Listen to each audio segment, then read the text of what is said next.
अकोल्यातही सार्वजनिक गणेश विसर्जनाला सुरुवात झाली असून मानाचा समजला जाणारा बाराभाई गणपतीचं खासदार अनुप धोत्रे, जिल्हाधिकारी अजित कुंभार, जिल्हा पोलीस अधीक्षक बच्चन सिंह, जिल्हा परिषद अध्यक्षा संगीता अढाव, आमदार वसंत खंडेलवाल, गुलाबराव गावंडे आदी मान्यवरांच्या हस्ते पूजन करून गणेश विसर्जन मिरवणुकीला सुरुवात करण्यात आली। बाराभाईंचा गणपती हा मानाचा गणपती असून ही मूर्ती शाडू मातीची असते। 12 विविध जातींच्या लोकांनी एकत्रित येऊन या मंडळाची स्थापना केली होती। विसर्जनादरम्यान प्रत्येक जातीला विशेष मान आहे। मूर्ती उचलण्यापासून ढोल वाजवणे, झेंडा उचलणे यापर्यंत।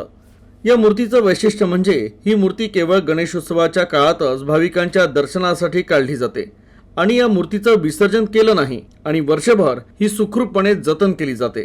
दरम्यान मानाच्या गणपतीच्या मिरवणुकीनंतर विसर्जन मिरवणुकीला सुरुवात होते। यावर्षी देखील ही प्रथा मोठ्या आनंदात आणि उत्साहात पार पडली। आज राजेश्वर नगरीतील प्रथम क्रमांकाचा हा मानाचा गणपती आहे आणि अकोला विसर्जनाच्या मिरवणुकीमध्ये प्रथम क्रमांकाचं स्थान आहे। तसेच या गणपतीची जे इतिहास आहे की हा जो गणपती हा गणेश भक्तांना फक्त 10 दिवसच दर्शनासाठी उघडा असते। वर्षभर ही मूर्ती ही झाकलेल्या स्वरूपाची असते।